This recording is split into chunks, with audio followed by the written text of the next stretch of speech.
많이 팔고 오랫동안 팔고 싶다면 이 영상을 꼭 집중해서 끝까지 시청해 주시길 추천드립니다. 저는 현재 이 방법으로 월 매출 2천만 원은 물론 얼마 전에 시작한 쿠팡은 딱 한 달 만에 매출 600만 원을 올렸는데요. 자, 당장 여러분의 매출이 적든 많든 그런 건 전혀 중요하지 않습니다. 제가 장담하건대 이 영상을 끝까지 보신다면 앞으로 여러분이 사업을 하는 데 있어서 굉장히 중요한 청사진을 그릴 수가 있을 거예요.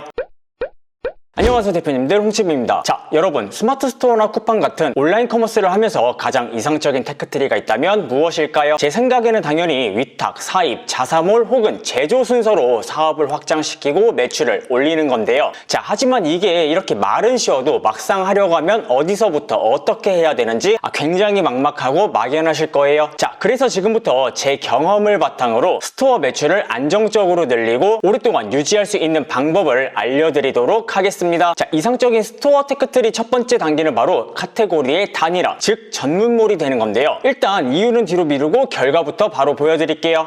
자, 지금 보고 계신 두 개의 상품은 브랜드도 구성도 똑같은 인센스 스틱인데요. 하지만 보시다시피 A스토어는 2,000개가 넘는 리뷰가 달린 반면 B스토어는 후기가 하나도 없는 걸 볼 수 있는데요. 이 둘의 가장 큰 차이점은 무엇일까요? 바로 A스토어는 인센스 스틱과 여러가지 방향용품을 전문적으로 다루는 반면 B스토어는 주방용품부터 일상용품까지 다양한 카테고리를 판매한다는 건데요. 조금 더 직설적으로 말하자면 다양함을 넘어서 조금 어수선해 보이죠. 자, 자파몰이 무조건 안 좋다고 말씀드리는 건 절대 아니지만은 결과적으로 하나의 카테고리를 전문적으로 취급하게 되면 당장 판매자에 대한 신뢰도도 높아지고 무엇보다 이탈률도 굉장히 줄어들 수가 있다는 거예요. 자, 다른 예로 한번 들어볼게요. 지금 보고 계신 상품은 아토피 크림인데요. 일단 해당 브랜드에서 직접 운영하는 스토어는 제외하고 그 다음으로 가장 많이 팔리는 스토어와 그러지 못한 스토어를 가져와 봤는데요. 자, 어떠신가요? 잘 팔리는 스토어는 아토피 관련 제품이나 바디로션 같은 제품을 전문적으로 다루고 있는 반면 안 팔리는 스토어는 정말 이게 뭐를 파는 곳인지 모를 만큼 어수선한 분위기를 연출하고 있다는 거예요. 그렇다면 제가 전문몰을 지향하는 이유가 과연 이것뿐일까요? 절대 아니겠죠. 제가 전문몰을 추천하는 가장 큰 이유는 바로 객단가를 높여서 수익을 극대화할 수 있다는 건데요. 자, 아까 보신 인센스 스틱을 전문적으로 파는 스토어를 보면 향을 피우기 위해서 꼭 필요한 홀더라든지 혹은 점막이라고 부르는 라이터를 함께 판매하면서 이렇게 추가 상품으로 구성해놨는데요. 자, 이때 당연히 해당 스토어에서 인센스 스틱이라는 메인 상품을 구매하기로 마음먹은 고객이라면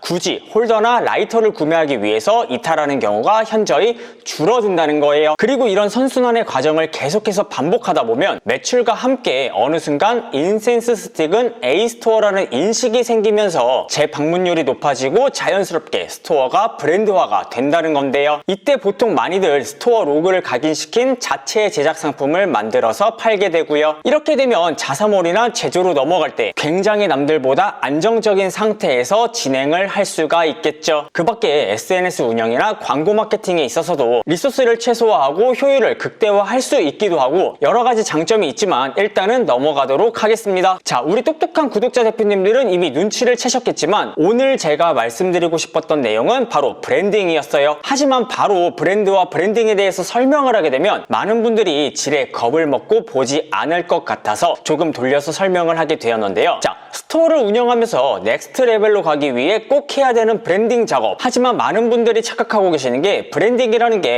꼭 로고를 각인시킨 제품을 유통해야 되고 브랜드라는 게 직접 만든 아이템이 있어야 가능하다고 생각을 한다는 건데요. 자, 그렇게 생각하시는 분들에게 한번 여쭈어보고 싶어요. 여러분이 많이 사용하시는 마켓컬리나 무신사 스토어 같은 플랫폼은 아시다시피 모두 위탁 시스템으로 운영이 되고 있는데요. 그렇다면 마켓컬리나 무신사는 브랜드가 아니고 절대 브랜딩을 할 수 없는 것들인가요? 절대 아니겠죠. 자, 브랜드라는 게 단순히 로고를 입히고 재포장을 한다고 되는 게 절대 아닙니다. 반대로 말하면 브랜딩이라는 게 위탁이든 사입이든 그리고 매출이 적든 많든 누구나 할 수 있고 또 누구나 해야 된다는 거예요. 그렇다면 1인 셀러가 독점 상품 없이 브랜딩을 할 수 있는 가장 현실적이고 쉬운 방법은 무엇일까요? 첫 번째, 앞서 설명드렸듯이 웬만하면 전문몰을 지향해야 된다는 거고, 두 번째, 나중에 자체 제작 상품 브랜드를 만들거나 그게 아니더라도 소비자들에게 스토어를 각인시키기 위해서 해당 카테고리에 어울리는 스토어명을 정해야 된다는 거예요. 그리고 세 번째로는 고객들과 소통하면서 그들을 팬으로 만들어야 되는데, 이때 가장 쉽게 할 수 있는 방법이 인스타 같은 SNS겠죠. 저 같은 경우에도 현재 1년이 넘는 시간 동안 위와 같은 루틴을 통해서 스토어를 브랜드화 시키고 있고요. 자, 물론 혼자서 스토어를 운영하거나 심지어 위탁 판매를 하면서 SNS도 운영하고 한다는 게 어떻게 보면 절대 쉬운 작업은 아닌데요. 그럼에도 불구하고 지금 이 과정을 몇 사이클 돌아봐야 나중에 우리 구독자 대표님들이 자체 제작 상품을 만들거나 혹은 자사몰로 넘어갈 때 굉장히 편하게 할 수 있다는 거예요. 남의 상품을 판다고 안 하고 혼자서 한다고 안 하면 절대 스토어 매출은 변하지 않습니다. 자, 어쨌든 간에 오늘 영상은 이쯤에서 마무리 지으면서 이만 구독과 좋아요 부탁드리면서 인사드리도록 하겠습니다. 이상 홍츠비였습니다. 모두 부자 되세요.